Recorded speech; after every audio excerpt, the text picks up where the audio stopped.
जय श्री राम जी भक्तों, आज आप जानेंगे श्री राम शला का प्रश्नावली। मानसानुरागी महानुभावों को श्री राम शला का प्रश्नावली का विशेष परिचय देने की कोई आवश्यकता नहीं प्रतीत होती। इसकी महत्ता एक उपयोगिता से प्रायः सभी मानस प्रेमी परिचित होंगे, अतः नीचे उसका स्वरूप मात्र अंकित करके उससे प्रश्नोत्तर निकालने की विधि तथा उसके उत्तर फलों का उल्लेख कर दिया जाता है। श्री राम शला का प्रश्नावली का स्वरूप इस प्रकार है।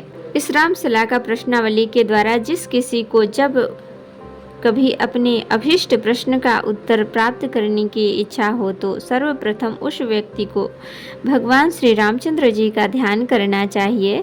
तदंतर श्रद्धा विश्वास पूर्वक मन से अभीष्ट प्रश्न का चिंतन करते हुए प्रश्नावली के मन चाहे कोष्टक में अंगुली या कोई शलाका रख देना चाहिए और उस कोष्टक में जो अक्षर हो उसे अलग किसी कोरे कागज या स्लेट पर लिख लेना चाहिए। प्रश्नावली के कोष्टक पर भी ऐसा कोई निशान लगा देना चाहिए जिससे न तो प्रश्नावली गंदी हो और न प्रश्नोत्तर प्राप्त होने तक वह कोष्टक भूल जाए।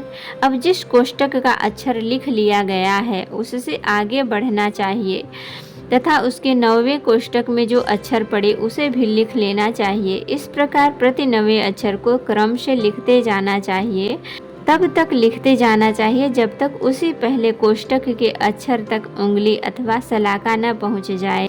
सबसे पहले कोष्टक का अक्षर जिस कोष्टक के अक्षर से 9वां पड़ेगा वहां तक पहुंचते पहुंचते एक चौपाई पूरी हो जाएगी जो प्रश्नकर्ता के अभीष्ट प्रश्न का उत्तर होगी। यहाँ इस बात का ध्यान रखना चाहिए कि किसी किसी कोष्टक में केवल आ की मात्रा और किसी किसी कोष्टक में 2-2 अक्षर हैं, अतः गिनते समय न तो मात्रा वाले कोष्टक को छोड़ देना चाहिए और न 2 अक्षरों वाले कोष्टक को 2 बार गिनना चाहिए। यहाँ मात्रा का कोष्टक आवे वहाँ पूर्व लिखित अक्षरों के आगे मात्रा लिख लेना चाहिए और जहाँ 2 अक्षरों वाला कोष्टक आवे वहाँ दोनों अक्षर एक साथ लिख लेना चाहिए। अब उदाहरण के तौर पर इस राम शला का प्रश्नावली से किसी प्रश्न के उत्तर में एक चौपाई निकाल दी जाती है। पाठक ध्यान से देखें, किसी ने भगवान श्री रामचंद्र जी का ध्यान और अपने प्रश्न का चिंतन करते हुए यदि प्रश्नावली के इस चिन्ह से युक्त म वाले कोष्टक में उंगली या शलाका रखा, वह ऊपर बताए क्रम के अनुसार अक्षरों को गिन गिन कर लिखता गया तो उत्तर स्वरूप यह चौपाई बन जाएगी। इस तरह से होता है भक्तों, मैं आपको दिखा देती हूँ रामायण। इस तरह से आप कोई छोटी सी लकड़ी ले लेंगे और इस तरह से आंख बंद करके अपने प्रश्न का ध्यान करते हुए और भगवान जी का ध्यान करते हुए इस तरह से आंख बंद करके आपको किसी जगह पे रख देना है। अगर लाइन पे जैसे आ रही है, जैसे यहाँ पे ये लाइन पे आया है तो इसे कुछ नहीं माना जाएगा, ठीक। तो जैसे यहाँ बीच लाइन पे आया है तो आप दोबारा इस चीज़ को करेंगे। और जैसे किसी अक्षर पे आ रहा है, जैसे मान लीजिए यहाँ पे ह पे आ गया है, तो इसको गिनेंगे, इसको लिख लेंगे कागज़ पे, फिर इसको छोड़कर 1 2 3 4 5 6 7 8 9 इसको लिखेंगे, 9वां अक्षर लिख लेंगे। फिर इसको छोड़ के 1 2 3 4 5 6 7 8 9 इसको लिख लेंगे, ठीक।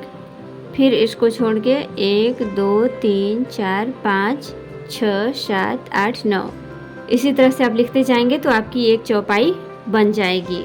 जैसे यहाँ पे है, अगर सु पे आपकी गया तो यहाँ पे होगी सुनिश्चय सत्य शीश हमारी पूजी मन कामना तुम्हारी। यह चौपाई बालकांड में श्री सीता जी के गौरी पूजन प्रसंग में है। गौरी जी ने सीता जी को आशीर्वाद दिया है। प्रश्नकर्ता का प्रश्न उत्तम है, कार्य सिद्ध होगा। यहाँ पे ये लिखा रहता है कि आपको क्या फल मिलने वाला है। इसी तरह से आप जान सकते हैं कि आपका कार्य सिद्ध होने वाला है। तो भक्तों, आप अच्छी तरह से जान गए कि राम शलाका किस तरह से देखी जाती है, रामायण की प्रश्नावली किस तरह से देखी जाती है। तो उम्मीद है आपको अच्छी तरह से समझ में आ गया होगा। तो भक्तों, अगर वीडियो पसंद आई हो तो लाइक करें, शेयर करें, कमेंट करें और सब्सक्राइब भी कर लें ताकि मेरी हर वीडियो आपको आसानी से मिल सके। जय श्री राम जी भक्तों, आपका दिन शुभ हो। रामायण की पूरी चौपाइयों को अर्थ से सुनने के लिए आप मेरे चैनल सनातनी ज्ञानी को जरूर सब्सक्राइब करें और पूरी अर्थ सहित रामायण सुने। धन्यवाद।